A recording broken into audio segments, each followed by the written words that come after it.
I'm sorry, y'all. I got here to my desk. I had to fight with this thing, had to fight with setting everything up. Hope you like the new setup. And then I promptly fell asleep, which means I hope someone can give me some help so I can get some lunch, so I can really wake up because I know I have a lot to do today before 7:30 tonight. What is that, you ask? You'll find out. Let's go.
I can't do it. We'll do it live. Do it live!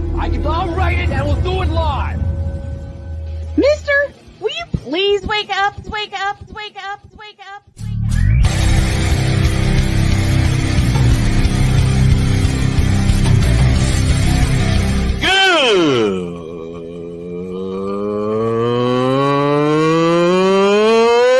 Good morning. Snowman here to all you Brock Purdy and San Francisco 49er haters. Shut up! I gotta thank you, Shane. I mean, whatever happened to the games where breaking 100 points was, I don't know, unusual?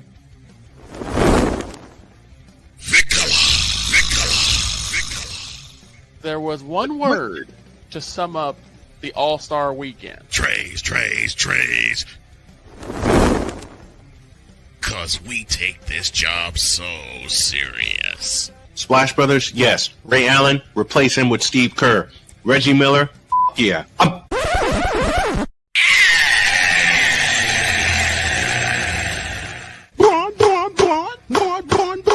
What in the all types of blue hell?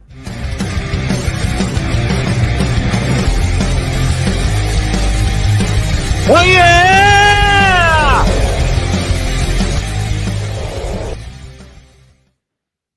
We're back. Good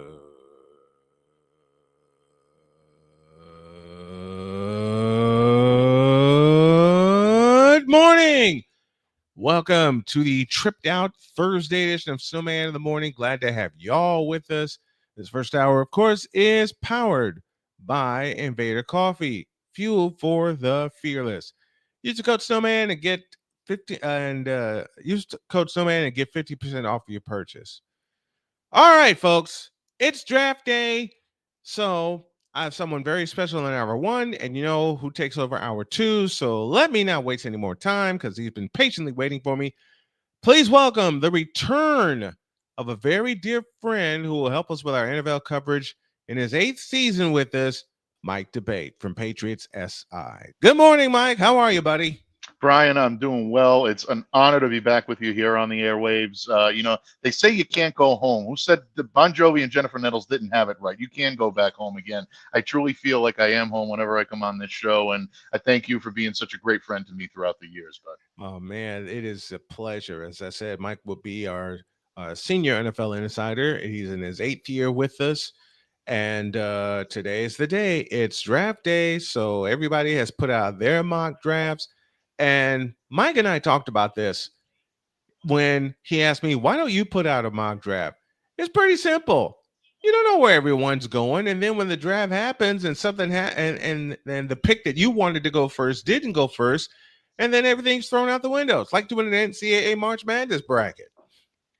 It's true. I mean, things fluctuate right up until the very moment Roger Goodell takes that podium and says we are kicking off. And in this case, this year, it's the Tennessee Titans who are first up on the clock. That to me is really when the time for the talk is truly over. Right up until then, it's anybody's guess as to what's going to happen. So I think this year there's so much intrigue in terms of what teams are doing. Hearing a lot of different things from teams this year, believe it or not, Brian. A lot of the scuttlebutt and a lot of the insider information that I'm getting, not just from the New England Patriots, the team I do cover, but from a lot of NFL teams and a lot of sources that I've spoken with, is that teams are really going based off of value for what they are looking for their own team. They're not necessarily worried about leaving potential generational talent on the board. If they zeroed in on a player or a particular group of players that they believe are going to help to move their roster forward, that's the guy they're going to go with. They're not going to worry about necessarily leaving someone on the table because he happens to be there. I think you're going to see a lot of that over the course of the next 3 days. I think a lot of the teams that you see here in the NFL making these picks this weekend are going to go based on the best fit for their team, not necessarily who's ranked highest on the big board. Mike DeBate joining us here during hour one. He will join us for the full hour. And we're talking all things NFL draft. It is tonight at Lambeau Field in Green Bay, Wisconsin. And we're going to break some teams down. And I'm going to start in Tennessee because I've read quite a few mock drafts. And the insider information I'm getting is crazy because they're looking at a quarterback. And the quarterback that they're looking at, according to those that I've spoken to, is Cam Ward out of Miami. Mm-hmm.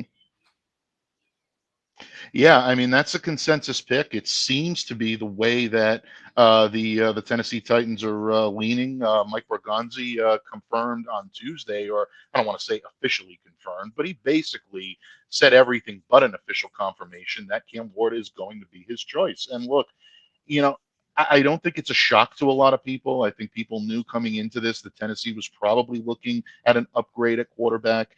Cam on the board right now. They feel him to be the best fit for their team moving forward. But, you know, this is a class, Brian, that's very, very difficult to eyeball who's going to be that quarterback of the future, that guy that can take your team and propel it into the next, echelon of solid contending teams for many years to come. Is Cam Ward that guy? I know the Tennessee Titans are hoping he is. For their sake, he needs to be in order for this team to really rebound. Because to swing and a miss on a number one overall, that's a hole that's very difficult for teams to crawl out of. I'm not saying that's going to happen in Tennessee. I happen to think that Cam is a good fit there, but they need to be absolutely sure this is the guy that they're going to hitch their wagon to for a number of years to come. Yeah, they have to be sure because they're in need of a franchise quarterback. They haven't had one since Steve McNair was in Tennessee. And of course, if you have a quarterback, you know how I think with every team in the league, you can have all the stars that you want in your skilled positions, but you're nothing without an offensive line. That's something Tennessee definitely needs to address. Absolutely. For years, we've been saying it here on this program. I've been saying it on my previous podcast, all over the airwaves throughout any NFL fandom podcast. You'll hear build from the trenches because that's where the championships are won. It's not the sexy pick, but a lot of times using those high-level picks to draft solid offensive linemen, sustain teams for many years to come. We've seen the dynasties do it. And we've seen the teams that are, perennially contending year after year for Super Bowl berths. They always focus on fielding a solid offensive line. So if the Tennessee Titans are going to do that, and Cam Ward is their guy, and by all indications that he is, they need to continue to grow this team by surrounding him with solid talent along the offensive line. If they do that, then I think Cam Ward will be a solid fit and a very good fit for Tennessee for a number of years. They got to build that offensive line. Of course, they don't have Derrick Henry. We're spending a lot of time with Tennessee because they are on the clock. They pick number one. Let's jump down to number 11. You know the team that I love and I cover. That's the San Francisco 49ers, littered with injuries, poached in free agency. They freed up a lot of money because they are talking to Brock Purdy and they are going to correctly sign him to an extension. the line is first. And for many of the big boards that I've read, they're going to stick with that and build on the offensive line, because that's the one thing they really need with the return of Christian McCaffrey, the return of Isaac Guerrero. They're going to find a couple of running backs in the second, third, and fourth rounds, in the later rounds, because they always find a gem in the later rounds. Joe Montana, hello. But they must protect. I beg to say, their prize pick in Brock Purdy, who's gone from Mr. Irrelevant to someone very relevant for this team. So they are thinking and looking offensive line for sure.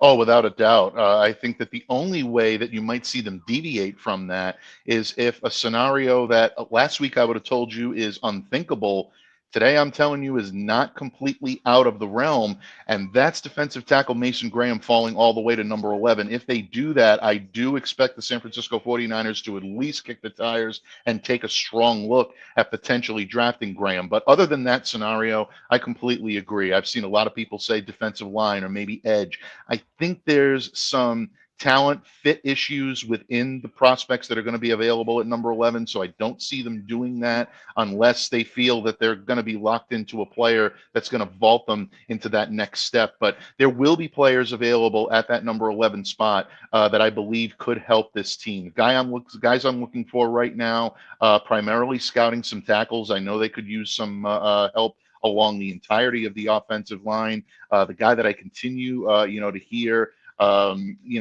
talked about with them is Kelvin Banks Jr., the tackle out of the University of Texas. He could be a possibility. I definitely like what he brings to the table. Someone that I continue to scout for the New England Patriots as a possibility. Missouri tackle Armand Membu. If he ever falls to number 11, I don't think the San Francisco contingent could run fast enough to the podium to be able to pull him in. He is a phenomenal talent. I think probably one of the most physically gifted of all of the linemen that's in this class right now. So these are the names to expect for the San Francisco 49ers, and don't necessarily discount offensive tackle Josh Simmons out of Ohio State. I know he's coming off of an injury. This is an awfully talented kid that could have been I believe, in the mix for the number 1 tackle in this draft had he not suffered his injury. So if he's been given a clean bill of health, and by all indications he has, that's a name to watch as well. Kelvin Banks is the name that I'm looking at for San Francisco. You mentioned the big tackle out of Texas, great blocker, great footwork. He can, and here is the bonus that I love about Kelvin Banks. He can play on the edge at tackle. He can also slide inside. So he is a great offensive lineman who can play outside or inside. And it's the interior line that the 49ers are building up with some of the picks they've had in the past. They've lost a couple to free agency, including Mike McGlinchey, who is now in Denver. But that kind of skill, that kind of versatility is what the 49ers have had in the past. Guy McIntyre, Jesse Sapolu, Steve Wallace, Harris Barton. And it's the kind of versatility they continue to be and continue to look for. Without question. And Banks is so well suited to be able to play on either side. Don't forget, when you look at what he's been able to do and the accolades he's been given throughout the years, this is a kid who won the Outland Trophy. That is the best interior lineman in the country. He also won the Lombardi Award for the best overall offensive lineman in the country last year. So a lot of talent. He's got an explosive first step that really helps him close on opposing defenders and be able to seal off blocks. I like the way this kid is suited to block in the run game. That's so important for a Kyle Shanahan offense. And then you look at his pass protection, which does need a little bit of work, in my opinion. But at the same time, if you have him surrounded by competent talent, this is going to be something that I think he'll be able to move into on his own. And even if they do have to kick him inside and he's not a specific tackle at the pro level, 33.5-inch arms is his arm length. I know some people have been concerned about that. That's more than perfect for a guard, and it's adequate for a tackle. So you want to talk about a chess piece that you can move all throughout this offensive line, and a guy that's capable of playing multiple positions. Yeah, Banks would be, I think, a very good fit in Santa Clara.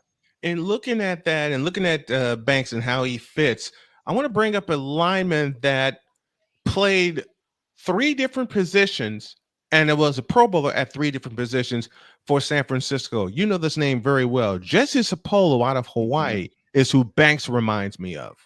Oh, very much so. Yeah, you can see it, the footwork. And I'm glad that you mentioned that because, as I said earlier, an explosive first step, his ability to close around an opposing defender, these are all things you saw Jets do for a number of years. So, yeah, I think that in a lot of ways, there are a lot of mirrors to his game. And look, I know every single year we all hear about the buy-in to the game of football, the love for the game of football. I think you're seeing someone like a Kelvin Banks Jr. that will come in and find that love for the pro game in a organization that is steeped in tradition in the San Francisco 49ers. You walk through the doors of the 49ers organization, and the big organizations have this, Brian, the Steelers and the Packers, and for lack of a better term, I'll throw my own team into that hat, the New England Patriots in the last few years, the Kansas City Chiefs. These are teams that have that pedigree. The moment you walk through the door, if you're not motivated to play for a franchise like that,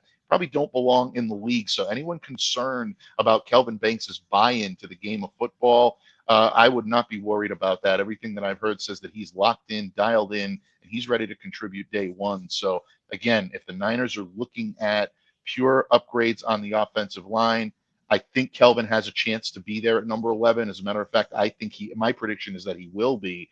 I think this is a great pick for Shanahan and company. Let's go up to number 4, and your beloved New England Patriots rebuild all the way around with the number 4 pick. Who do you look at for the Patriots to draft, and how will that particular pick fit with your team? Well, again, I think it comes down to need. I think it comes down to desire. I look at the Patriots right now, and I say that ultimately, I do believe they'll decide on Will Campbell, the offensive tackle out of LSU. Now, I know, again, arm length, wingspan length has been the knock on Will. Everyone else has been everything else in his game has been highly praised. Whether you're looking at his ability to do what he does along the offensive line in terms of footwork, in terms of being able to stay with his, opposing defenders, he's able to do it. The one thing that I think is really, the one thing that I think is very much a part of what he is able to do is keep his prey in front of him. He doesn't get beat very often, and that's very, I don't want to say odd, but I think it's very unusual for someone with arm length or wingspan, types of issues. So it shows, I think, a great deal of athleticism. This is the Patriots' biggest need. They have not had a solid left tackle the way that they've needed to for quite some time. And at this point, Campbell gives them the best opportunity, and I think they will get that opportunity with him. The only way I see them going elsewhere is if for some reason the Giants or the Browns do something unexpected and either Travis Hunter or Abdul Carter are there.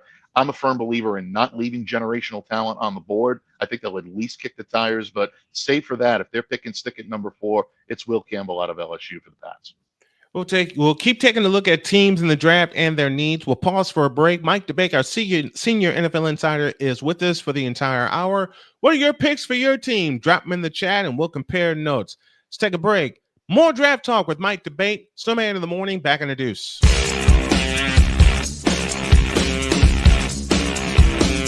This is Snowman in the morning.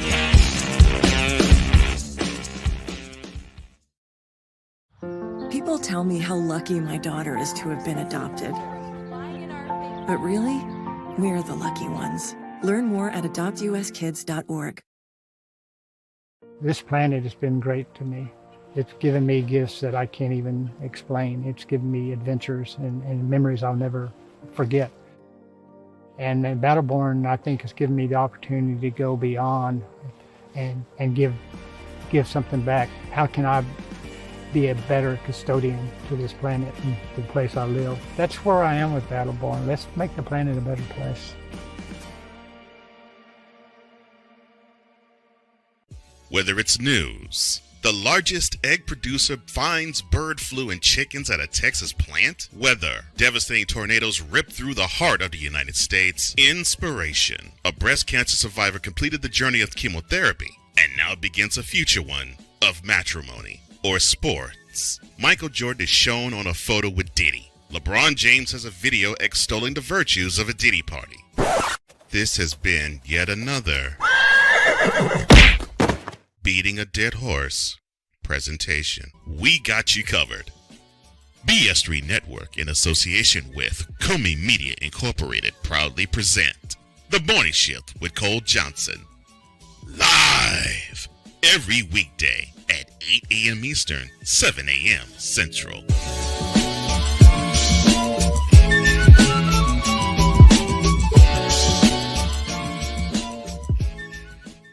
Here's an important message from the Diabetes Solution Center. Do you like pricking your fingers to test your blood sugar levels? No one does, but it's important to maintain your health. And now, by wearing a small remote device called a continuous glucose monitor, or CGM, you don't need to prick your fingers anymore. It's easy to use and helps you make more accurate diabetes treatment decisions. If you are testing your blood sugar 3 or more times daily, injecting insulin, or using an insulin pump, call the Diabetes Solution Center right now. And if you have Medicare or most major insurance coverage, you may be able to get a new CGM at little to no out-of-pocket cost. Shipping is free, and we'll even bill your insurance company for you. If you are testing your blood sugar 3 or more times daily, injecting insulin, or using an insulin pump, call the Diabetes Solution Center right now to learn how to end the painful finger sticks and get your own continuous glucose monitor, or CGM, at little to no out-of-pocket cost. SeatGeek is the ticketing app for fans like Boomstick Lady. No free throw is safe from the roar of her sticks. SeatGeek helps her find a seat in the direct eye line of the shooter so she can sit where her boomsticks make the biggest boom. Everybody okay? SeatGeek handles the tickets to sports, concerts, and more, so fans can fan. Join the transporter to Hades. Your butt and gut becomes one. Join the reformer of hooker whores. This is my daughter, Placenta Booty Johnson. Join the bronze car. Whenever you are in distress, take off your baseball cap and throw it in the air. Join your very own superhero of broadcasting, Chris Bass. So whatever color crayon they get, they palm it and do 2 circles, and that translates to, I can beat up black people. As she takes you through the week's paces in Baseline. Live every Saturday at 8 a.m. Eastern, 7 a.m. Central, Pacific Time Zone people, just stay asleep when this is on live and just catch the recording. Oh, I'm sorry. Exclusively on the Chris Bass YouTube channel.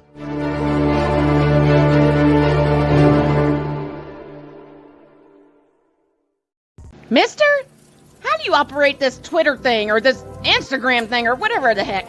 You're supposed to know all this stuff. Anyway, welcome back to the show. The best sports show keeps on rolling. 31 after the hour. And I'm so happy to say this because of the stations that we are on.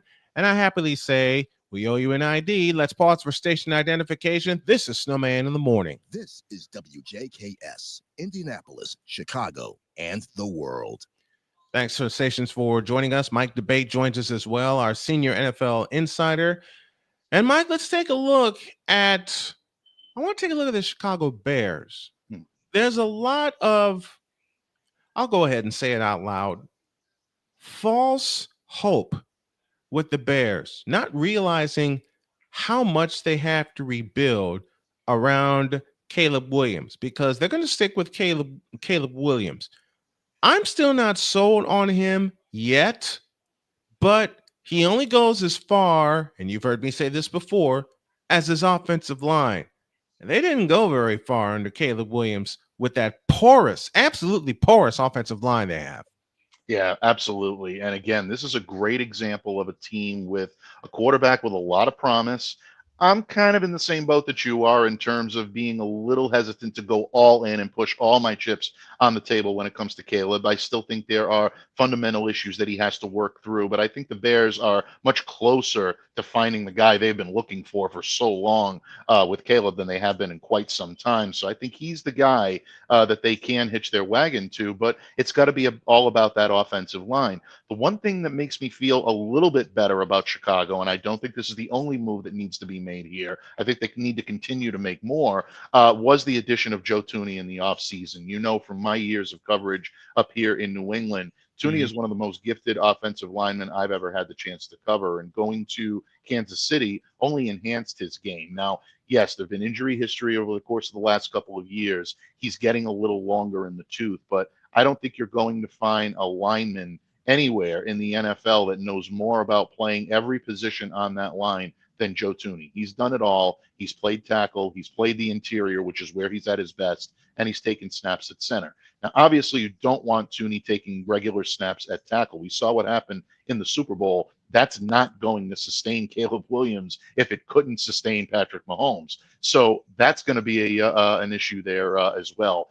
What the Bears have to do is they have to prioritize either finding pass catching weapons or maybe even a running back that could possibly take some pressure off of Caleb moving forward, or building around that line. They sit at number 10 right now. If they stay at number 10, you're probably looking at the same type of crowd that we talked about when it came to the 49ers and their ability and their players that they're going to be scouting. But at the same time, I also wouldn't completely take a skill position player off the table for Chicago right now. It is, and I am not sold on Caleb Williams. I said that at the top of last season. You heard me say it. You were with me when they made the pick, and my eyes were rolling in the back of my head going, who's this Caleb Williams and why have they picked him? I stand by my statement when it comes to Caleb Williams that his best days were in Norman, Oklahoma, in particular a game against Texas, because he didn't impress me that much at USC, and yet the Bears are pushing all their chips to the middle of the table when it comes to Caleb Williams. Yeah, I think a lot of that was reputation surrounding him. Maybe it was a little bit of the USC mystique. I know you heard some of the knock on Drake May coming from University of North Carolina, that it wasn't as big time of a school as an LSU or as a USC, so that relegated him to third. I still think that Jaden Daniels, as much as I am a fan of Drake May, and I love what the Patriots have done to try to help him out, they got a lot more work to do, but I like the approach that they're using now. I still think Jaden Daniels is the gem of that draft class. But again, the Bears were in desperate need of help at quarterback. They saw an opportunity to strike while the iron was hot. If it's any consolation to Bears fans out there, having Caleb Williams is someone that I would feel very secure about seeing the other options in this year's draft class. I think that they've got a guy that they can try to build, but again, it's going to depend on the weapons around him. I don't see him being the type of quarterback that's going to be able to elevate a subpar team around him and carry them until those guys reach his level. They need to get some real solid talent around him, in front of him in the line, and then, of course, at the skill positions, in order to really make sure that he reaches his potential. And you've got a limited window. Rookie contracts are great, but they are limited. And eventually that extension is going to come calling, and the Bears are going to have some decisions to make there. They already have some decisions to make with one DeAndre Swift. And you mentioned the Bears' need for a running back, a backup especially, because they really underused DeAndre Swift. Oh, absolutely. And it makes me laugh a little bit that a lot of people are starting to think that the Bears may try to wait things out. And if Ashton Gianti falls to number 10, then they'll run to the podium to try to pick him up. I don't think Ashton is falling that far. I think a lot of the smoke that you hear about him moving his way meteorically up the draft is followed by a lot of fire. I think this kid is catching fire right now, and I think you're going to see him taken before 10. But at the same time, the Bears need to embrace the running back that they have on staff, and DeAndre is capable of handling that load. So, yeah, I'm always intrigued by rumors and things like that at this point. Again, I really think that DeAndre is a runner that could complement Caleb's style so well and open things up. This new regime in Chicago is definitely going to have to do a much better job of scheming the talent that they have around Caleb. That's going to be a big part of his development as well. Ryan McCarthy joins us in the Fanatics feedback zone. He says, what are Mike's thoughts of the Jets at 7? The consensus says Tyler Warren out of Penn State, but could they draft a tackle? Let's talk New York Jets, shall we? Yeah, I think the Jets right now are a wild card. I think they could go in a number of different directions. I like tight end for them. There's a very deep class. Obviously, Tyler Warren is the top of the heap when it comes to the prospects that are there, but they could end up going in that direction as well if they choose to go in the tackle direction. Obviously, you want maybe somebody on, the opposite side of Elijah Vera Tucker and someone that can help take the pressure off. If you want someone in the interim, in the middle, this could all be options for the Jets. Right now, they've got all the pieces around them. I think they're just lacking that over-the-top quarterback that could allow them to become perennial contenders in the AFC East. So if they're building a structure and building a foundation for a quarterback to want to come into, a veteran that can lead this team, the best way to do it is beef up that offensive line. And that could be a definite option for the New York Jets. Absolutely. Let's stay in the AFC East and look at the Miami Dolphins. They have done Tua a big misservice since they drafted him.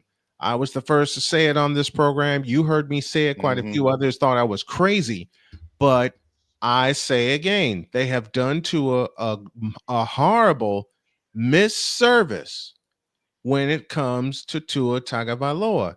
And the misservice that they've done, 2 of them, as a matter of fact, no running game. I love you, Raheem Mostert, but he can't stay healthy. And second, no offensive line. None. They have done Tua a misservice, and until they fix that up, they will not be contenders.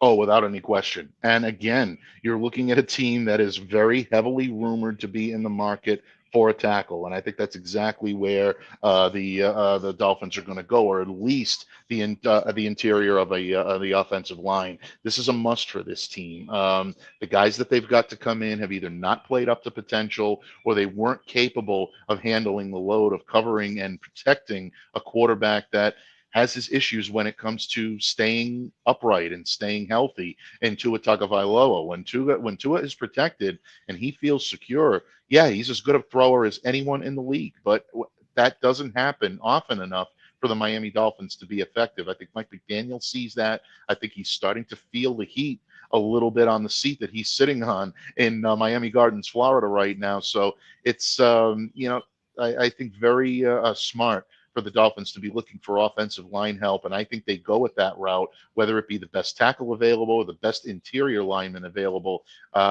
That's where need is going to meet BPA at that point. And I do believe that they'll go with the best available offensive lineman they can find. Bruce Marmy joins us, and I meant to lead with this morning. He says, condolences for the Bears' loss and a loss for the football community. That was an awesome team in '85. Of course, we're talking about Steve Mongo McMichael losing his battle to ALS, and he was a monster for that Bears defensive line. Played with them for 12 seasons and was every bit of what the Bears and Mike Ditka needed when they drafted Mongo. Absolutely. Legend in every sense of the word, whether you're talking about a football player or whether you're talking about the wrestling ring. I think a lot of people, may remember, Steve from his days in World Championship Wrestling, not only, getting in the ring, but also being the color commentator. He touched many lives throughout his tenure and throughout his life. Of course, the New England Patriots family remembers him fondly. He was their draft pick in 1980. So Mongo is someone that is not only being mourned right now by the Patriots organization, the Bears obviously most prominently, and the Packers with whom he played in 1994, but all throughout the NFL right now. And the brave fight that he put up in such a debilitating disease, I think inspired so many. So he will be missed. Most importantly, he'll be remembered, I think, very fondly, and someone who will always be used, I believe, as an example of courage and strength on the field, and definitely courage and strength away from it as well. Yeah. The football community lost a good one yesterday. Yeah, we miss you, Mongo, and hope that his family is in good spirits. I know they are because they watched him fight ALS. It was all over the news. Me being born and raised in Chicago, couldn't get away from that Bears defense with Mongo. And Mongo, we love you and we miss you, buddy. Let's go to Dallas. What are they doing? I will pose that question right now before the draft even happens or our coverage thereof. What are they doing and what do they plan to do? You know, your guess is as good as mine, Brian. That is the one team that always baffles me, and it always comes up anytime I'll do work as an NFL insider. People wondering, though, what do you think of the Cowboys? Well, that's one team that always makes me scratch my head because you never really know what they're going to do until draft night. Look, all indications are that they're looking to lock on to a wide receiver that can help take some of the pressure off of CeeDee Lamb, whether they're looking for a perimeter threat, which according to a lot of what I'm hearing is where they're looking, or if they're going to go, internally and look for a Z option as well, someone who could really be like a 1 and 1A type deal to CeeDee. But, again, I mean, you're looking at someone like Dak Prescott who's had his injury history throughout the years, a monster contract that I know Dallas is eventually going to want to shed from their books. I think any team would, considering the amounts that are still owed there. They went out and traded with the Patriots for Joe Milton.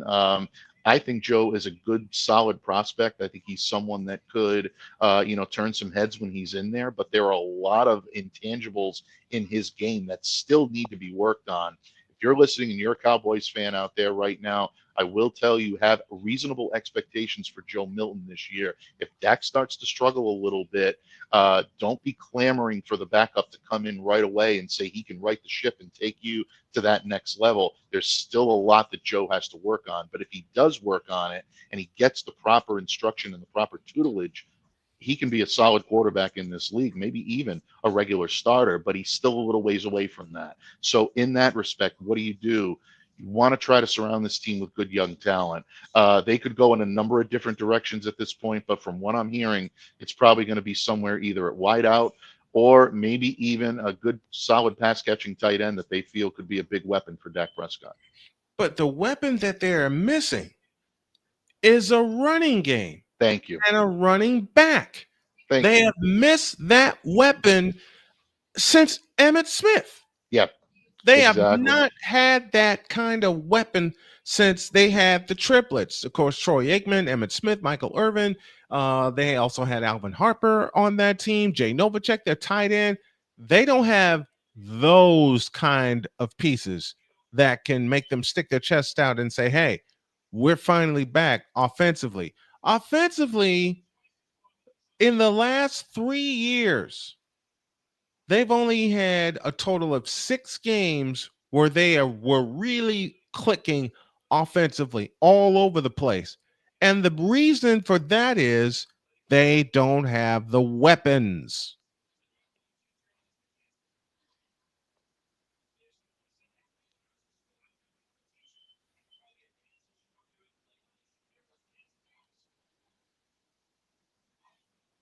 They just don't have. I think we've lost Mike. We'll try to get him back here.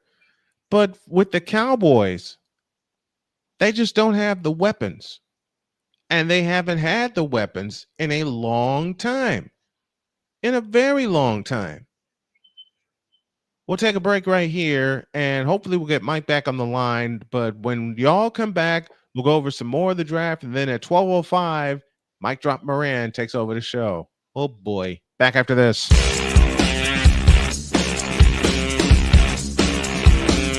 This is Snowman in the Morning.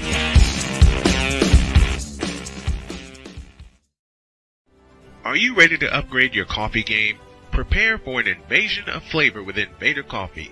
It's the caffeinated elixir that fuels champions, the blend that pushes boundaries. Whether you're battling deadlines or exploring uncharted territories, Invader Coffee has your back. Join the invasion at invadercoffee.com and taste the difference for yourself. Use the code Snowman for 15% off your first order. Invader Coffee, veteran owned.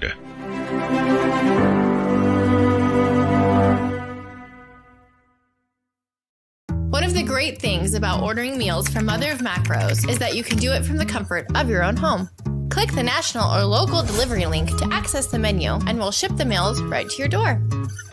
We understand you won't always have time to plan, shop, prepare, and cook to provide healthy nutrition for your family, so the process is simple and saves you hours. We know you're busy, so our meals are professionally prepared and packaged. You only need to heat them up and enjoy.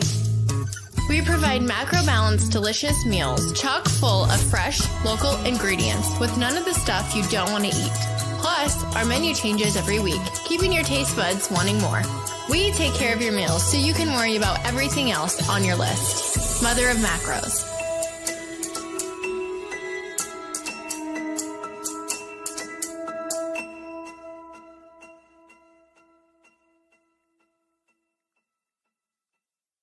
SeatGeek is the ticketing app for fans like the High Five Strangers guy. Game-winning interception. First down. Just a nice, solid tackle. If you're in arm's length, you will be swapping skin with this extrovert. You see, he knows SeatGeek got him a great deal on tickets, so he can focus on what he does best, smacking palms. SeatGeek handles the tickets to sports, concerts, and more, so fans can fan. Quinn. Moment of clarity. I haven't watched BT in years. KP. Drake needs to come back with another triple platinum album. E Digger. And then you have Ray J. Like, I can't stand that River Cricket. The Guru. Okay, the level of crack she's smoking, I don't want it. BS3 Network proudly presents the Knucklehead Chronicles podcast, where from card tips to hot topics to meat beef of the week, anything goes. Live every Sunday at 2:30 p.m. Central.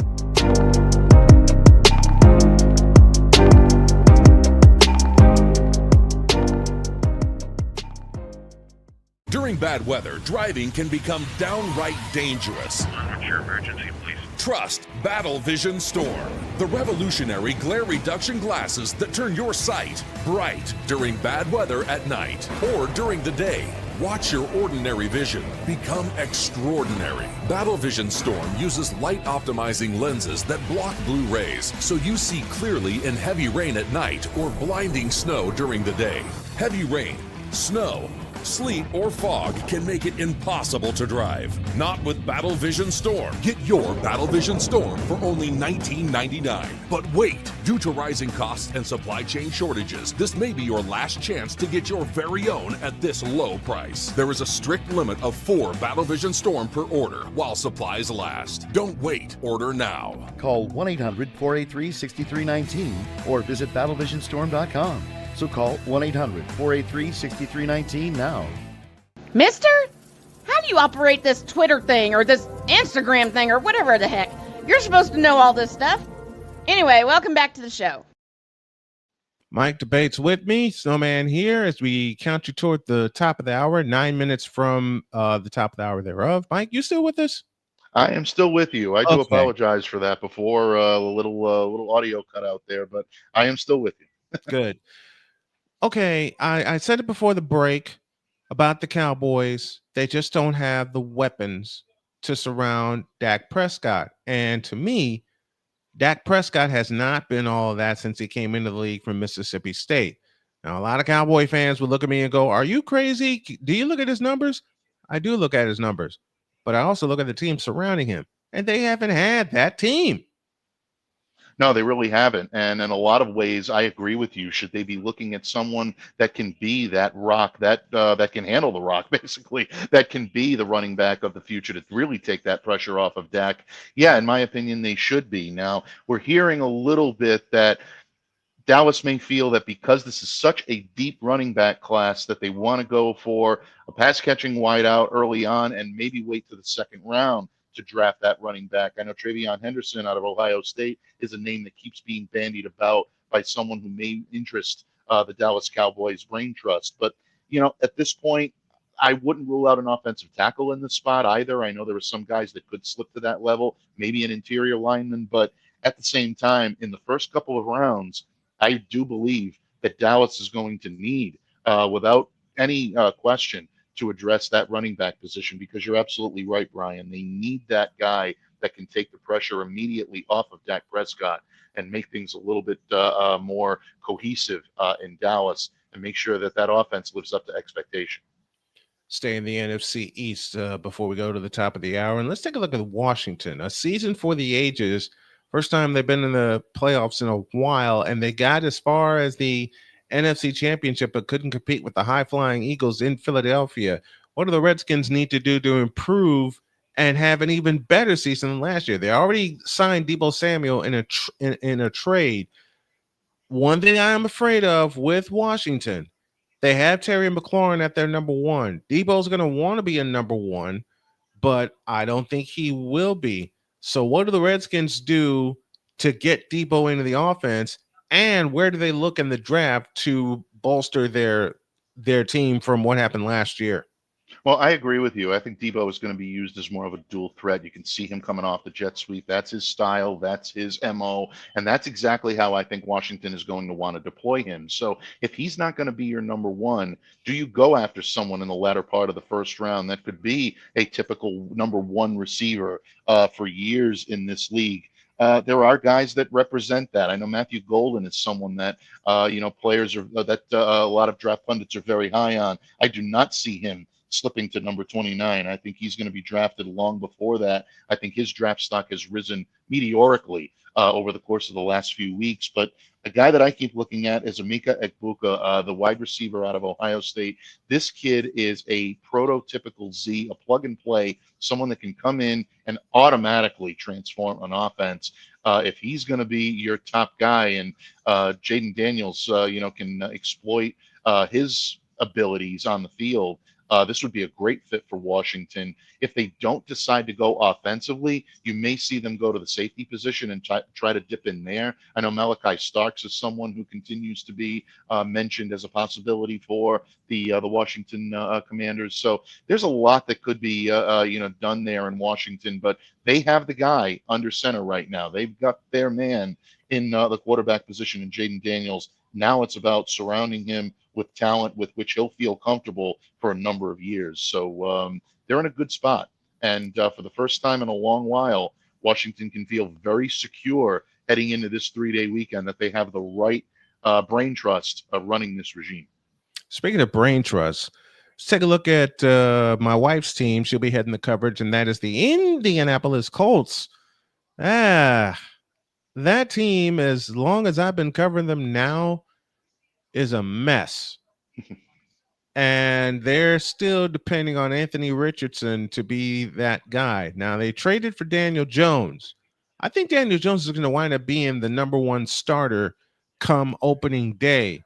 But what do you do if you're Indianapolis, if you're Shane Steichen, and you want to get some weapons around potentially Daniel Jones being their starter? You have Jonathan Taylor. They sorely misused him, even though he got 1,000 yards last year. But they sorely misused him. Taylor, to me, is kind of a Roger Craig type. Get him out of the backfield and get him some passes. What do the Colts do?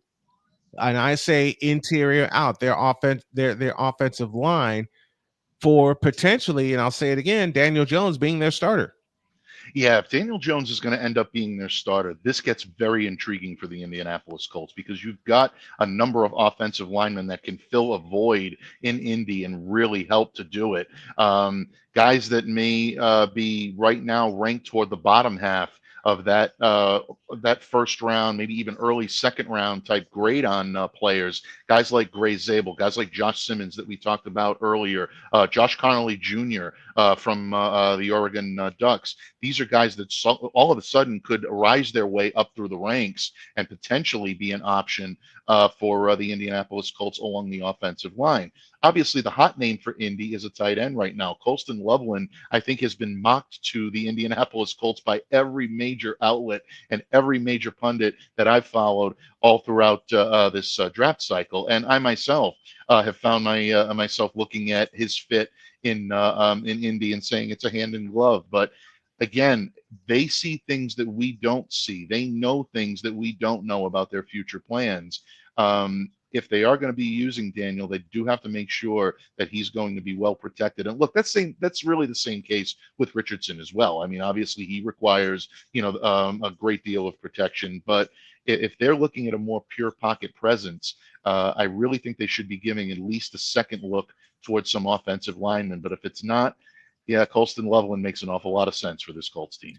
Colston Loveland, 6'6", 248 out of Michigan. They're all the mocks that I've seen, they're mocking him toward the Colts, which really gives 10-year veteran Mo Alley Cox some help at the tight end position. It wasn't but 7 years ago they had 3 very capable tight ends, including Mo Alley Cox, that can catch the football and catch it well. Right. Colston Loveland could be that hybrid tight end that the Colts haven't had since Dallas Clark. There's a name for you, but Colston Loveland seems the perfect fit at tight end for the Colts. He can start for them immediately and give Mo Alley Cox some help in a 2-tight offense. Oh, absolutely. And he is the type of guy that can handle that. He can be your route run around in the field and be primarily a pass catcher, but also I don't think he gets enough credit for being the type of blocker that he is. He's a very complete tight end, and I'm not comparing the two because their games are different, but in my opinion, he's still the best tight end in the game today, and that is George Kittle. He reminds me a little bit of him in the fact that he can be a dual threat and not simply a weapon catching the ball. So yeah, a lot to like with this kid. And again, if Indy feels that they can utilize the other parts of the draft to help fill up some voids along the offensive line, yeah, I think Loveland's going to be wearing Indianapolis blue for at least the next few years.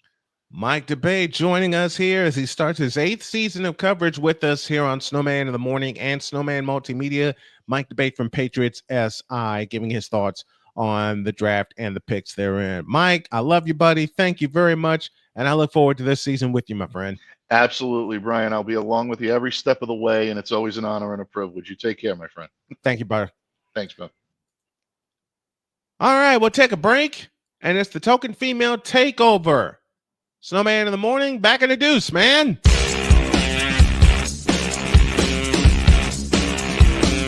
This is Snowman in the Morning.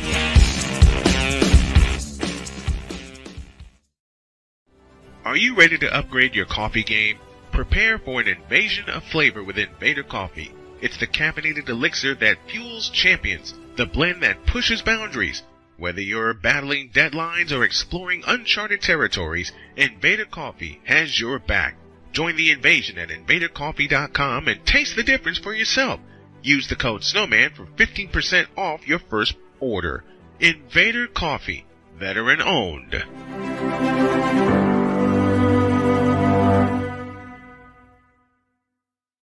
One of the great things about ordering meals from Mother of Macros is that you can do it from the comfort of your own home. Click the national or local delivery link to access the menu, and we'll ship the meals right to your door. We understand you won't always have time to plan, shop, prepare, and cook to provide healthy nutrition for your family, so the process is simple and saves you hours. We know you're busy, so our meals are professionally prepared and packaged. You only need to heat them up and enjoy. We provide macro-balanced, delicious meals chock full of fresh, local ingredients with none of the stuff you don't want to eat. Plus, our menu changes every week, keeping your taste buds wanting more. We take care of your meals so you can worry about everything else on your list. Mother of Macros.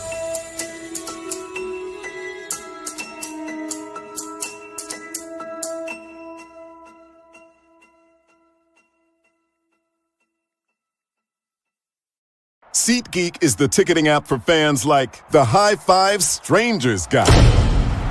Game-winning interception. First down. Just a nice, solid tackle. If you're in arm's length, you will be swapping skin with this extrovert. You see, he knows SeatGeek got him a great deal on tickets, so he can focus on what he does best, smacking palms. SeatGeek handles the tickets to sports, concerts, and more, so fans can fan. Quinn, Moment of clarity. I haven't watched BT in years. KP, Drake needs to come back with another triple platinum album. E Digger, And then you have Ray J. Like, I can't stand that River Cricket. the Guru. Okay, the level of crack she's smoking, I don't want it. BS3 Network proudly presents the Knucklehead Chronicles podcast, where from card tips to hot topics to meet of the week, anything goes. Live every Sunday at 2:30 p.m. Central.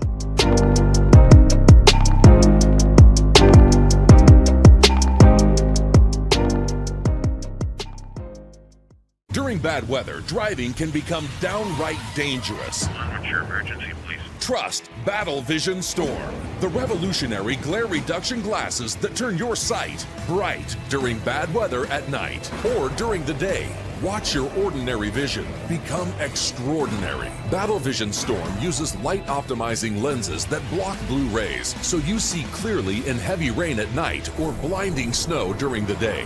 Heavy rain, snow, sleet, or fog can make it impossible to drive. Not with Battle Vision Storm. Get your Battle Vision Storm for only $19.99. But wait, due to rising costs and supply chain shortages, this may be your last chance to get your very own at this low price. There is a strict limit of 4 Battle Vision Storm per order while supplies last. Don't wait, order now. Call 1-800-483-6319 or visit battlevisionstorm.com. So call 1-800-483-6319 now. Sports bettors, listen up.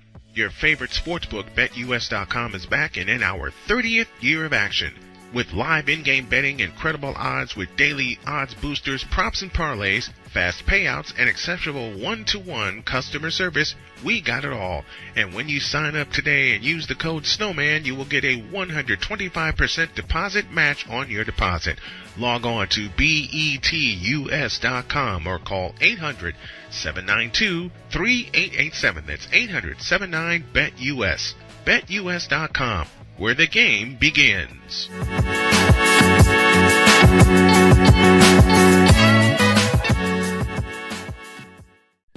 Attention sports fans, looking for the ultimate gear and apparel to show your team pride? Look no further than Fanatics, the #1 destination for sports enthusiasts. Visit snowmanmultimediasports.com today and shop a wide selection of officially licensed merchandise from your favorite teams and players.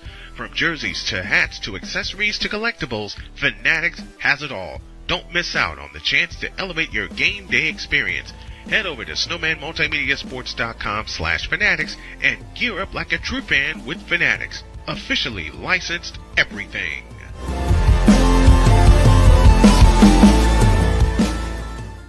It's no secret. Today's consumer wants convenience and likes things on the go. They want to be listened to and receive instant solutions to their queries. This can often make or break the customer service experience. That's why it makes convenient interactions easy for you.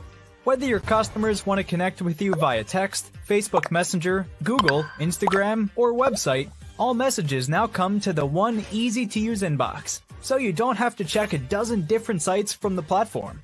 From here, you can send SMS or email, answer questions, schedule appointments, take payments, and close more deals simply by messaging back and forth with your customers. When someone searches for a business like yours, they will look at your reviews. So unless you have more positive reviews, they'll choose someone else. Luck makes it easy to collect hundreds or even thousands of reviews from your customers. Simply send a review invitation or create automation that requests customer reviews right after the sale, or maybe right after a service is completed. It will take them 30 seconds or less to leave the review. Now those reviews will show up on the search result and increase your ranking that matters most. Plus, our advanced reporting will show you exactly where your leads are coming from and if your website or ads are doing their job. So why are you waiting? Put your business way in front of your competitors, get more leads, convert more of those leads to paying customers by getting started with today. Mister? How do you operate this Twitter thing or this Instagram thing or whatever the heck? You're supposed to know all this stuff. Anyway, welcome back to the show. Well, it's all about the NFL draft tonight, but it's the WNBA draft that we recently covered, and my wife was with me when I covered it, and she just walks by sometimes and go, "Nuh-uh, that didn't happen." And now she's got my children doing it. They'll walk by and they'll do the same thing while I'm on a roll with something. They'll just walk by. My daughter Sonia just walks by and go, "Nope, that didn't happen." And I fall out. Think I care? Hell no. That's my family, and I'm having fun. Speaking of family, here's Allie.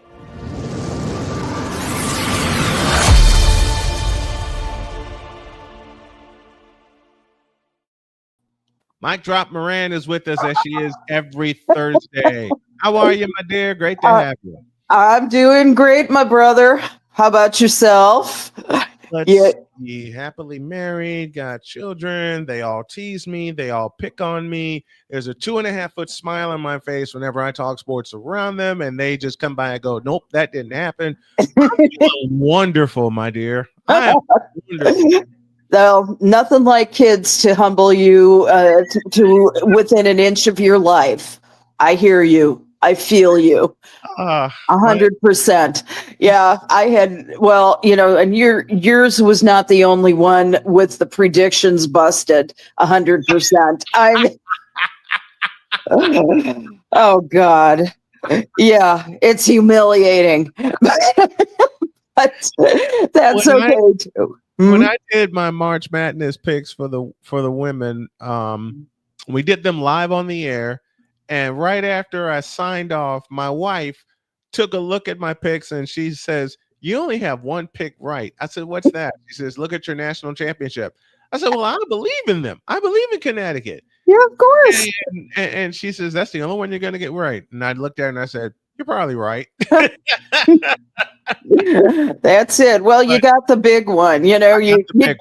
You take your victories where you can, because in this business there aren't that many. Nope. So you just have to take them where you get them. And yay! Well, I got crazy about my NFL picks every week with the Weekend Sports Report. Beating the Grobber, beating Steve Leventhal. That was my joy. My love, my joy. Speaking of, we must take a moment to remember Steve Mongo McMichael. Yes. One of the sweetest, most gentle, most caring men I have ever met in the NFL. It was so odd. I started off covering him way back when. It was the most important thing on planet Earth for me to be in that locker room with the Chicago Bears. He was there when I started in 1989, and we had such a fantastic time. He was always the nicest guy, and both his first and second wives were very nice too. I used to guard the locker room, and Deborah was there when I first started, and then later on it was his wife Misty, and they were just the sweetest human beings, both of them. I was so happy when he got Misty, and then they had their daughter. That was kind of the fulfillment of Steve's destiny, so to speak, because football was only part of what this man was about. He was also about love. He was about sharing. He was about caring. Even I think it had to have been like 15 years later, I ran into him at a SCORE event, and he goes, "Darling!" And, he was in good shape then, and it was like being swallowed by a giant teddy bear when he hugged you. So he fought an incredible battle with ALS, Lou Gehrig's disease. He smiled as much as he could for as long as he could. I'm so glad that he was able to see himself be inducted into the Pro Football Hall of Fame in Canton, Ohio. You know, those kinds of things. I felt bad that Ron Santo couldn't revel in that long fought victory. I mean, it was sad he couldn't actually get to Canton, but his bust is there, and I am so glad for the ability that the NFL electors did to get him into the Hall of Fame before he passed, so he could have that joy.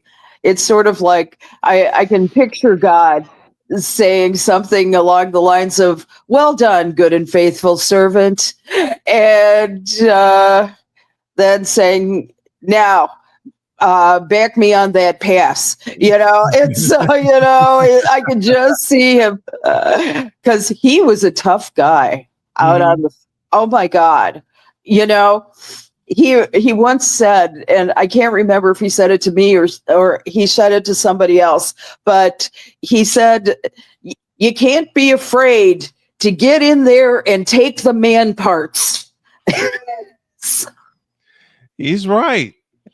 He's right. I met several of the 85 Bears, including Otis Wilson. Oh, sure. He said the same thing. Mongo says it all the time. Yeah. Right. I had the pleasure of meeting Mongo once. And he's a terrific guy. We will miss you, Mongo. Absolutely. Definitely miss you. And that part of me, I don't know. I can't describe it. When I got the news, I cried. Being from Chicago and watching the Bears for many, many years. Watching him do his thing, Dan Hampton, as I mentioned, Wilson, Mike Singletary, and all of the Hall of Fame defensive players for that 46 defense, which was phenomenal. My God, that defense was amazing. That defense was crazy. My wife and I talked about that defense like for hours one night. We were trying to go to sleep. And we remember every game that they play, every big game that they played in. And it's like you can't mention the 80s without mentioning that Bears defense. You just can't. No, that was the best defense literally of all time. And I have never seen one that has done any better. I don't care what you say about the Ravens defense in the aughts. I don't care.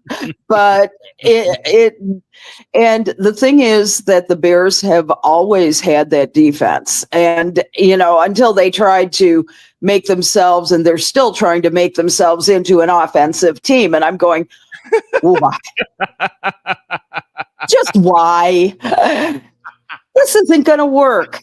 This isn't the Bears tradition. It's not their culture. It's not what they have in their DNA. Their DNA is in defense. So good luck to them in the draft tonight. We'll see what happens. Yeah, we will see what happens. And I'm almost afraid to see who the Bears pick in the draft in the draft now. And I'm almost afraid to see who they'll pick if they go offense or defense. They go defense, they do a good thing.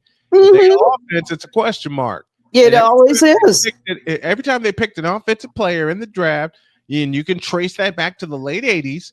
Every time they picked an offensive player in the draft, it's been a question mark. Yeah.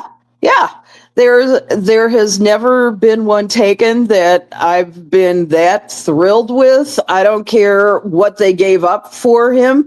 The things that still stick in my craw are like Rick Meyer, which was not a draft pick, but they gave up a first rounder for him. Or Rick Meyer. Yeah, I'm like, forget that. I'm like, that just told me the stupidity of any decision maker. And God love the McCaskies. I love the McCaskies. it's other if they're not defense, they're not anything. Honest to God, And I look, I agree with that. The Bears have always had a running game and their defense in their DNA, and lately they haven't had that. And I talked to Mike earlier in the show, and the one sentence that everybody agrees with, including some Bear fans that are objective, they misuse DeAndre Swift. Yes. Bingo. They misused DeAndre Swift and misused him badly. Yes. I mean, he could have been a 2,000-yard rusher if the Bears only had their thinking caps on and gave him the football 25 times a game. Yes, absolutely. But you know what? God bless him. We'll see. You know, whatever happens in Lambeau Field tonight, forget it. They had to have the draft at Lambeau Field. Of all places, absolutely. They had to have the draft at Lambeau Field. Okay. I understand the concept of them wanting to go to the different NFL cities. I understand that, and have it at the stadium. Have it at the NFL stadium. That all started in Kansas City after the Chiefs won the Super Bowl. They made the trek to Chicago, and it rained.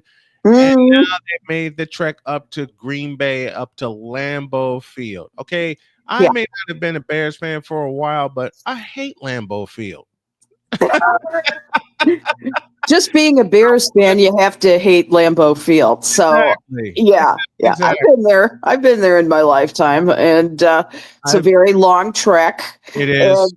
And Green Bay is one of those towns that shut down when the Packers play. Because I've been to Green Bay and I've been to Lambeau Field. Very historic place. Don't get it twisted. Very historic place. Yes. But as a fan, I hate seeing my teams go to Lambeau Field because something spooky and twisted always happens there. Right? Lambeau Field is one of those places where you're thinking, do I have to go there? You got to be thinking that as a player sometimes. I've been a fan of the 49ers all my life. Every trip they've made to Lambeau Field, I have shook in my boots. Because something stupid always happens at Lambeau Field to give them the advantage. Every time you see a game at Lambeau Field and you're going, I don't want to pick them. No. It's so true. Let's talk about something nicer. Like the Caitlin Clark effect in Dallas. Yeah, let's do that. Now, Paige Becker's coming in to Dallas. It's going to be interesting to see if she can do in Dallas what Caitlin Clark did for not only the Indiana Fever, but the WNBA. Can she be the transformative player that Caitlin Clark was for the entire league last year? And here's a couple of metrics. The Next had talked with Paige Beckers, the great online magazine. If you haven't subscribed to it, you must. It's a really great resource for the WNBA. I used to write for it 1,000 years ago, and mercifully, it happened to be when the Chicago Sky won their championship. So, yay! Anyway, here's a list that is going to really tell the tale of what Paige Beckers can do for the Dallas Wings and for the WNBA. First of all, you have to take a look at ticket sales. You have to look at engagement on social media. Third of all, merch sales. Mhm. How many Paige Becker's jerseys have been sold since the day that she had gotten picked for the draft? I'm sure that the Paige Becker's jerseys were in production at that time. I believe it. Yeah, I think they were in probably. production while they were clobbering South Carolina for the national championship. I Exactly. really believe the Wings jerseys were being printed while Paige Becker's A was still at UConn, and B, they were busy clobbering South Carolina for the national championship. They I have think that effect is real. I think the effect is going to be real. I hope so. Dallas. Here's another one. New sponsor money. Yes, That's the key, man. it is. It is. Because the one thing the WNBA has opened up is an entire group of advertisers that may not have done it before, like cosmetics. You don't see too many cosmetics in the NBA, okay? Clothing lines, which everybody has. Doll likenesses, things like that. Mattel should be sponsoring the WNBA if they don't, and they need to make an Angel Reese doll. That's all I'm saying. They have a Sue Bird doll. They have a LeBron James doll. I'm sorry. They need to have an Angel Reese doll and a Paige Becker's doll. Mhm. That Shy Barbie. I agree. They need those things. Okay. Now, training and wellness options as well. Let's put it this way. How many new training facilities are going up? I can think of two right off the bat. The Sky has one going up in Bridgeview in the next, I believe it's going to open in 2026. The Indiana Fever has got one that's going to be coming up. Dallas ought to be having one. The state of the art, no longer the gyms. I know Saks Recreational Center where the Sky are working out now. It's a very nice gym. That's it. It's not even all that nice, but it's a gym. They've been there since the beginning. So, it'll be nice to see them in a facility where they can get hydro baths, for an example, and other things, the good weights, the good stuff. There are so many things that the WNBA has had to skimp on. The final thing, and probably most critically, is where the team plays and how they fill the stadiums. Right. You can see this right now. The Wings are going to be playing at the College Park Center at UT Arlington. Okay, the University of Texas at Arlington. Regular sellouts will be a nice step forward, but if you want to see real growth, okay, next year they're planning to play at the Dallas Memorial Arena in 2026, and it seats 9,800, which is a step up from College Park Center. However, I want to see them play at American Airlines Arena, where the Mavs play. The seating capacity is 19,200.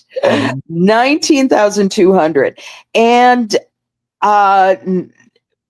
if the Wings do it right, and the Indiana Fever showed the way on how they capitalized on Caitlin Clark, 9,800 is not going to cut it. It's not. It's especially now that Paige Becker's is a part of their team. That deal should have been done already.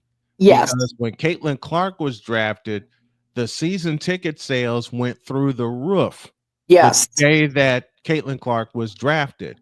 Mhm. Paige Beckers was drafted, and the season ticket sales for her should have gone through the roof as well. I mean, hell, they moved the game that they have against Indiana to American Airlines Arena in Dallas. And Okay. guess what? Tickets there are going for $1,200 each. Oh yeah. That's amazing to my mind. Oh my God. So you can, the two of them together, you can sell a mean ticket. And on the secondary market, interestingly enough, Caitlin Clark is returning to Carver Hawkeye Arena and on Sunday, May 4th. And she's bringing the Indiana Fever with them for a preseason game as with the Brazilian national team. And those tickets sold out in seconds. And now they are going on the open market, your StubHubs, your Ticketmaster, all those secondary markets. And I just looked, and the secondary market tickets are going anywhere from $169 to over almost $500. I think it was $483. So we're talking about a very marketable commodity here. And what's more, this is the first preseason game that's ever been going on ESPN. No other game in history has been on it, but it'll be 3 p.m. Eastern Time, 2 p.m. Central Time on ESPN, May 4th, Sunday, May 4th. You're not doing anything. It's you got to watch this. Except that. Yes. Except that. Right. Folks, you got to tune into that. 15,500 at Carver Hawkeye Arena. The joint sold out in a matter of minutes. That's it. When they scheduled that for Carver Hawkeye Arena, I'm willing to bet you they bring the University of Iowa Hawkeye band out just to salute Caitlin Clark and the Fever. When she gets done, when they start signing autographs, the band plays on. So May 4th is going to kick off the WNBA season with a preseason game in Carver Hawkeye Arena. You can't tell me that 2 million eyes are not going to be watching that game at the very least. I cannot imagine that it would be any less. So I cannot imagine that either. I can't wait. I can't wait for that one to kick off the WNBA season. Now, we've asked the question, could Paige Beckers create a Caitlin Clark effect in Dallas? If they follow the Indiana model, blueprint, if they follow that Indiana blueprint, the Indiana Fever blueprint, there's no way they cannot create a Caitlin Clark effect and call it the Paige Beckers effect. And I think they will. I certainly hope so. I think by mid-season, I see them moving to American Airlines Arena, even though they announced they're going to play somewhere else. The likely arena for them to play will be American Airlines Arena because of the Paige Beckers effect. It's going to be nuts. I sure hope you're right, hon. The thing that concerns me a little bit is that the Paige Beckers appears to be a golden goddess, if this makes sense to you. The fact is that she's very pretty. She's very there's something about Caitlin Clark that's very humble and very, girl next door. She's not the goddess that Paige Beckers can be. I mean, you look at that platinum blonde hair, and she is, I never had well, maybe I did when I was a little kid, but I never had that platinum blonde nuttiness. I was more, I was always like the strawberry blonde in the back, but and I turned red real fast. So it was really a matter of that relatability factor. Can she be humble? Is because that, I think, more than anything else, really tells you what is the appeal of Caitlin Clark. It is that she can be humble when discussing her team around her, how this wouldn't have happened without the team around her. And Paige, it's going to depend on how generously she both distributes the ball to people like Erica Obenwally, who has been their go-to person for few years anyway. Yeah. Or Dejanay Carrington, or Nelissa Smith, or Tara McCowan, all which is their projected starting lineup for this year. They have all the tools. The question is, will the tools all work together to become this really good and delightful experience that and with the chemistry that they should have?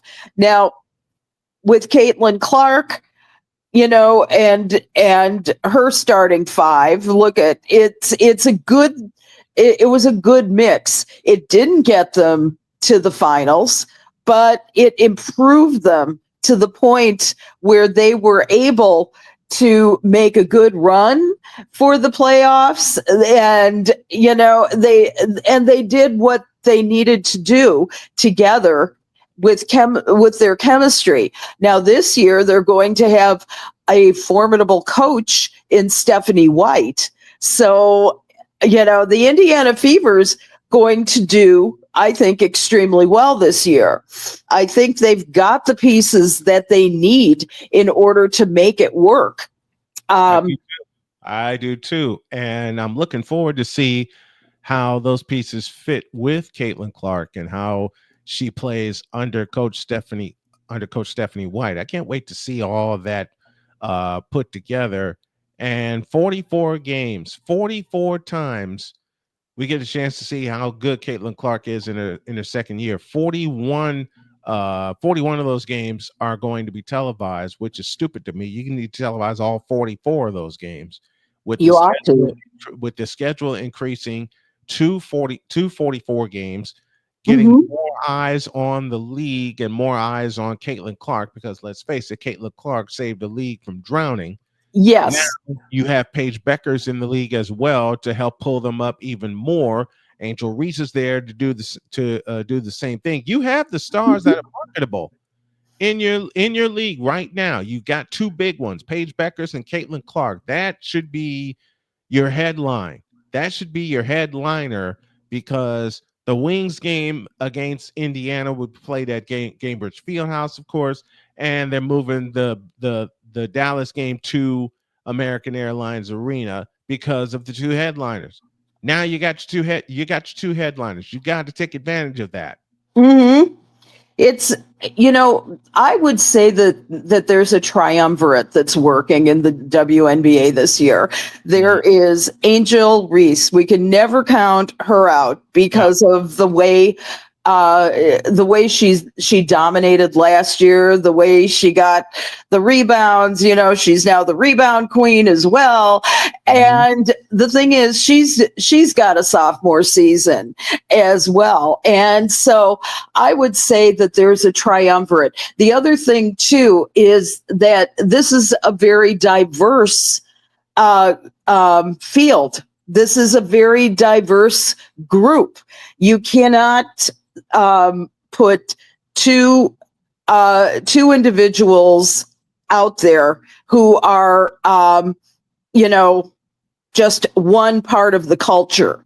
We need every culture represented. I'm so happy with the Golden State Valkyries because you've got the first Asian American coach there. And I think, my God, yeah, let's get the plethora in there of all of who you have. And I think it's exciting. Another word on the Dallas Wings is that they are going to be better because they have elite scoring along with defensive versatility. They will be so much harder to guard against now. They will be a very tough group to do that. So Carrington, Dejanay Carrington has two-way play at small forward, and Nalissa Smith has all-around skills that are just wonderful at power forward, and they are providing the depth and the flexibility on the wing. So, which is exactly what they need in order to become champions of the league. And I think you will see them make a very deep playoff run this year. But I'm looking forward to it. Let's go to Golden State, new franchise in the league, the Golden State Valkyries. And the Valkyries. I'm so looking forward to seeing them play as well. What do you think their projected starting lineup is? It's going to be Julie Van Loo at point guard, Tiffany Hayes at small guard, then Kayla Thornton at small forward. You've got Monique Billings at power forward, and you got Temi Fegbenley, I think that's how you pronounce it, at center. Now, this starting lineup, again, blending the seasoned veterans from the special draft with strong defensive presence, which is something that they're going to need. Now, Kayla Thornton has always been great. She's a good small forward. And then along with Billings rebounding and scoring, they're going to solidify those forward positions. And Fegbenley, forgive me if I'm pronouncing it wrong, but I think it's right. Brian, can you confirm that? Because you got it. I totally hate it when I'm not sure about how to pronounce a name. But anyway, they are a very good anchor at defense, and that's why I think they are going to be more like the Las Vegas Golden Knights from hockey in their inaugural season. I just see that it's going to.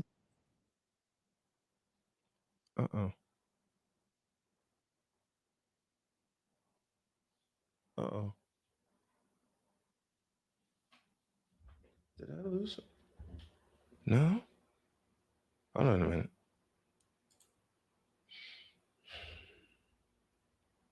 Uh-oh.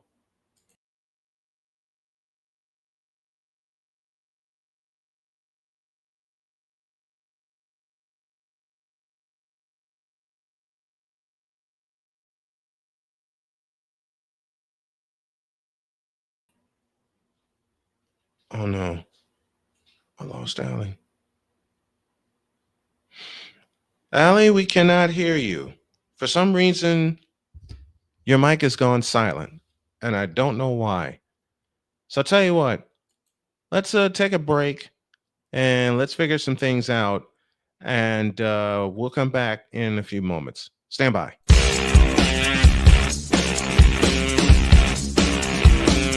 This is Snowman in the Morning.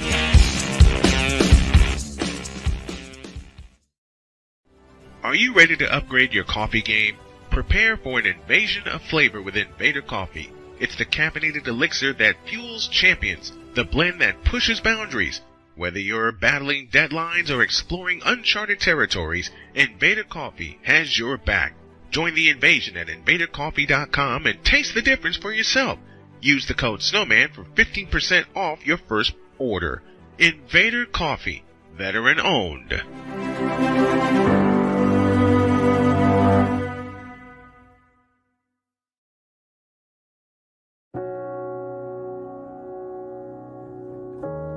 remember our first group photo. This is it. Smiles all around, even though we were all nervous. Who could have imagined that our first weekend together would soon turn into a lifetime of memories? You're an amazing young man. Your brothers and sisters really look up to you. They're a big brother. It's so cool to watch the adult that you've become, and you really have done as much for us as you think we've done for you. You know, it took 20 years, and I got my third child, who was 17 at the time. There are so many rewards in life. You coming into our home was one of the greatest rewards we could have ever had. I ain't never felt so much love before in my life.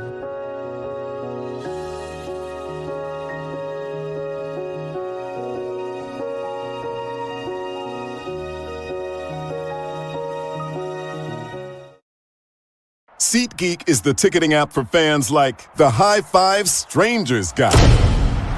Game-winning interception. First down. Just a nice, solid tackle.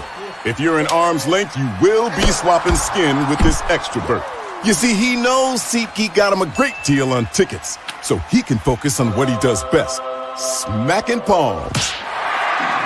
SeatGeek handles the tickets to sports, concerts, and more, so fans can fan. Quinn. Moment of clarity. I haven't watched BT in years. KP. Drake needs to come back with another triple platinum album. E Digger. And then you have Ray J. Like, I can't stand that River Cricket. The Guru. Okay, the level of crack she's smoking, I don't want it.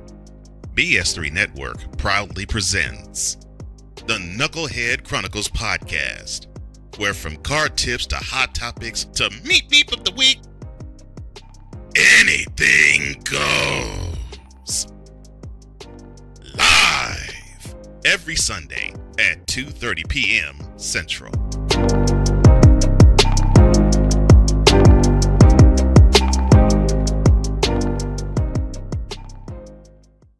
Sports bettors, listen up. Your favorite sportsbook, BetUS.com, is back and in our 30th year of action. With live in-game betting, incredible odds with daily odds boosters, props and parlays, fast payouts, and exceptional one-to-one customer service, we got it all. And when you sign up today and use the code Snowman, you will get a 125% deposit match on your deposit. Log on to BETUS.com or call 800-792-3887. That's 800-79-BET-US. BetUS.com, where the game begins.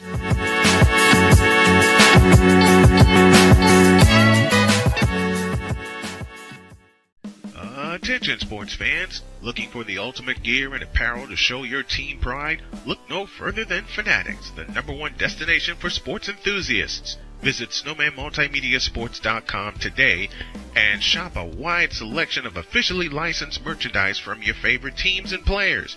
From jerseys to hats to accessories to collectibles, Fanatics has it all. Don't miss out on the chance to elevate your game day experience. Head over to SnowmanMultimediaSports.com/Fanatics and gear up like a true fan with Fanatics. Officially licensed everything.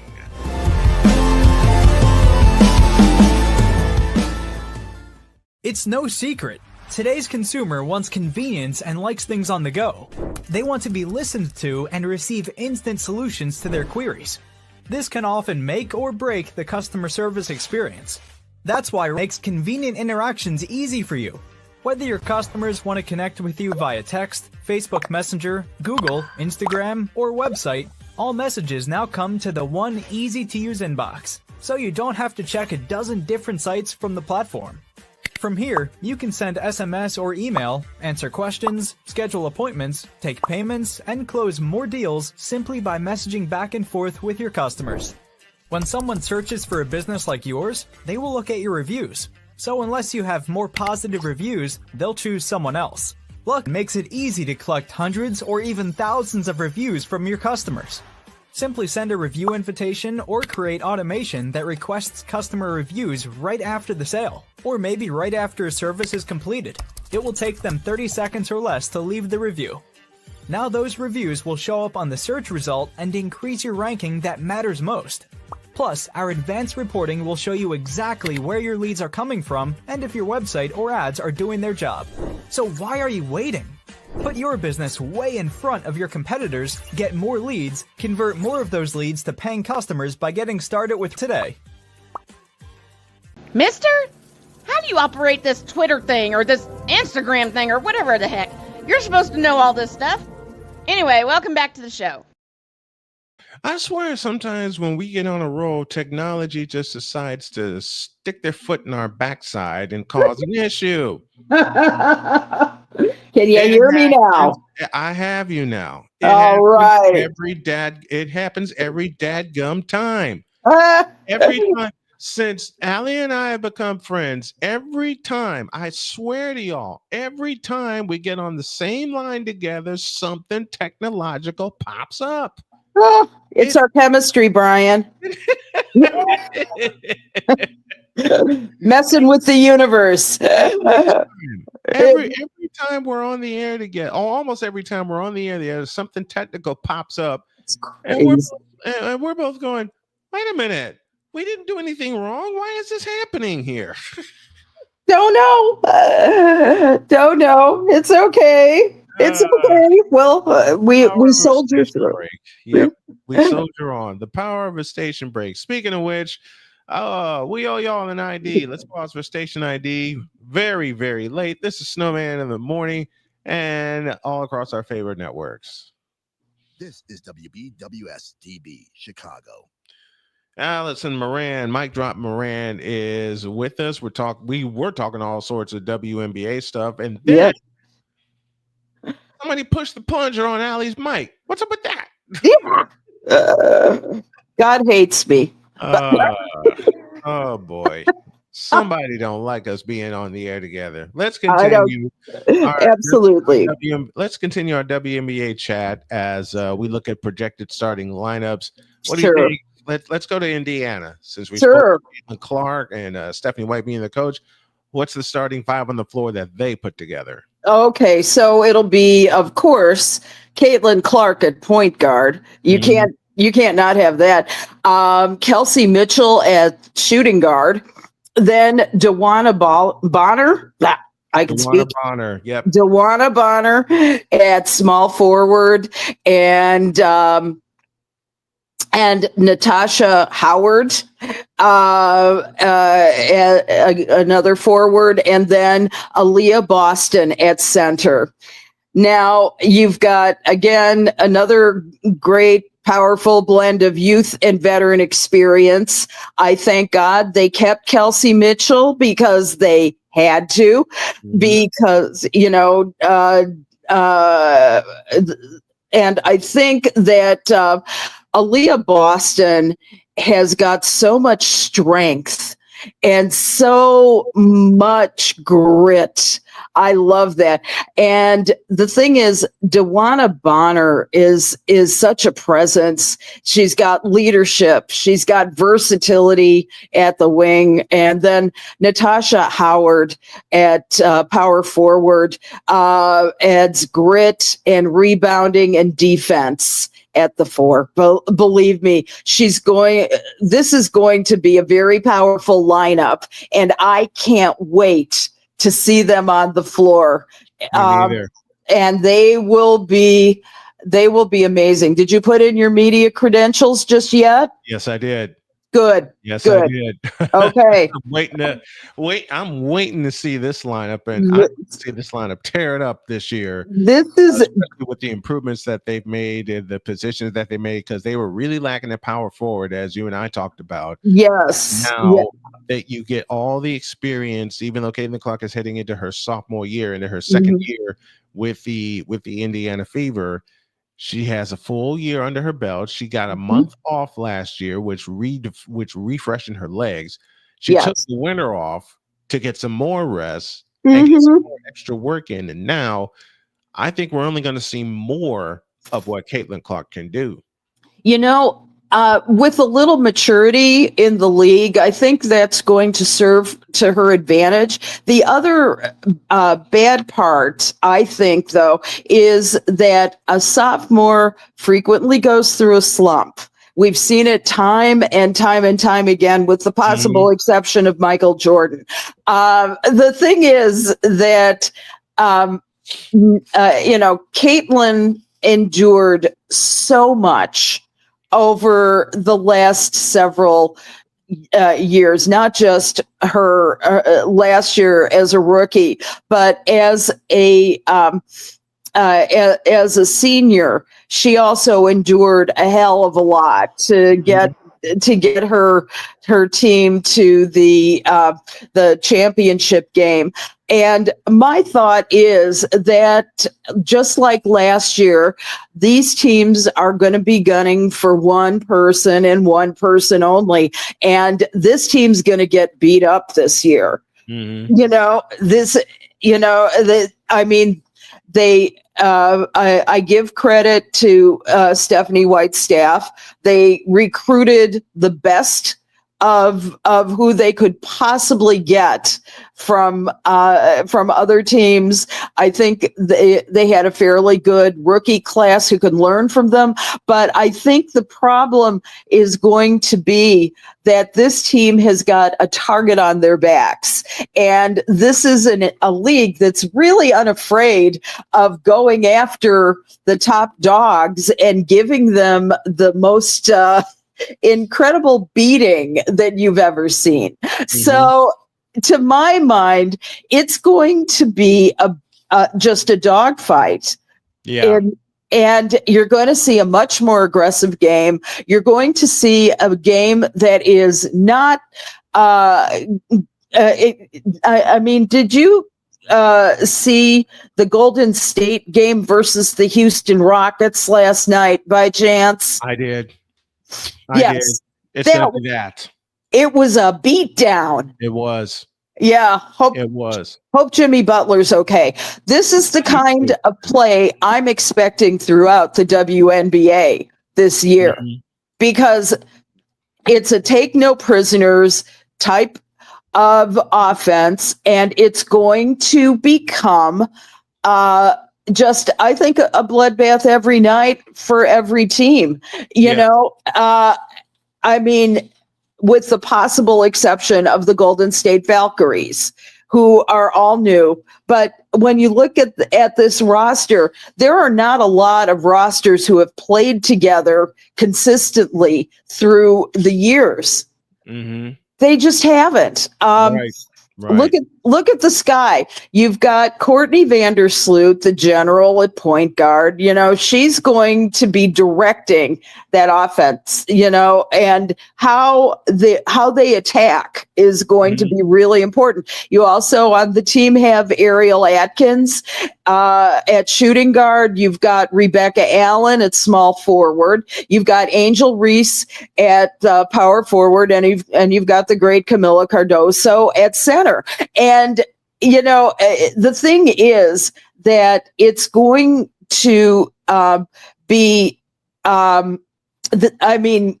Vandersloot has ended up bruised and battered most of her WNBA career. Correct. Yes, and she has now. Atkins brings defensive abilities, and she and Courtney are going to make a really great team. And along with Reese coming out from her standout rookie season, we know that she's going to be a great rebounder and a great scorer again this year. However, they've got targets on their backs as well, especially Angel, because Angel is so pretty. She's got a pretty shot, and she too is entering a sophomore season where she's gonna have to get dirty, I think. Yeah, I think so. Yeah, it's gonna be really hard. It is. It is. I'll tell you. I'm sorry. Go ahead. One more team to look at, and that's the defending champion New York Liberty, picking up their first WNBA title. And to be the champs, you have to beat the champs, and they have a powerful lineup that can't be beat. They sure do. They've got Natasha Cloud at point guard. They've got the great Sabrina Ionescu At shooting guard, you've got Betnijah Laney Hamilton. She is recuperating from surgery, but she's projected to be in the starting lineup as we go forward. And then we've got Brianna Stewart at power forward and John Cole Jones, of course, at center. Now it's a star-studded lineup. Again, you're blending veteran leadership with elite talent. And, you know, I was recalling some of the things, though, without Courtney Vandersloot, what are they really going to be? Again, and that's why they got Natasha Cloud, because she's got the leadership skills. It's going to mean, too, that Sabrina Ionescu is going to be much more leadership material than maybe she had been last year. I mean, she's a scoring machine. Let's put it that way. She's got scoring and playmaking. She's got clutch performances on that side. She is going to be the key to how this team does this year. Of course, Brianna Stewart, the reigning MVP, she solidifies the front court with the scoring, rebounding, and defensive capabilities.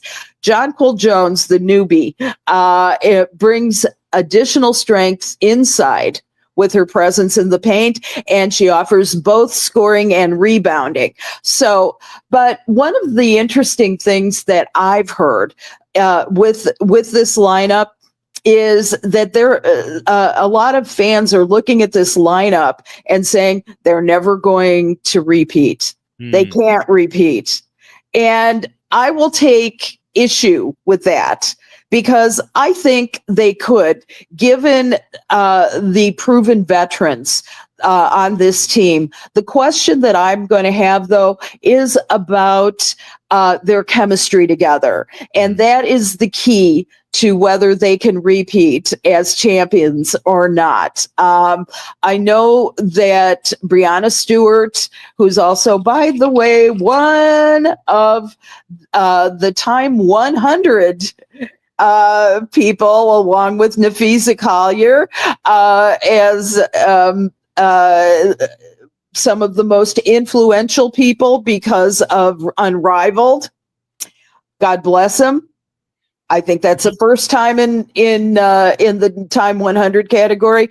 But I'm seeing that that the New York Liberty will certainly be good, if not great.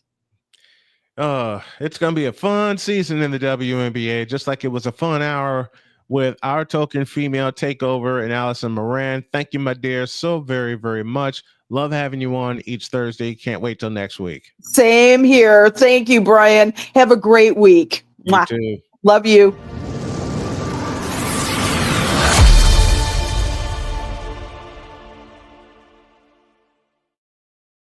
All right, we got to get the heck out of here. Tomorrow we'll recap round 1 of the draft. Who did good? Who did bad? Who did what? Who, what, where, when, and why? I'll have a draft special tonight, and we will kick things off at 7:45 p.m. If you want to drop by and hop online with us, you are more than welcome to do so. It's a draft party, Snowman style. Let's get out of here. Have a great day. God bless. Remember to make your next move your best move. And always remember, if your dreams don't scare you, they are simply not big enough. Dream big, do bigger. We are, and we hope you all are too. So long, everybody.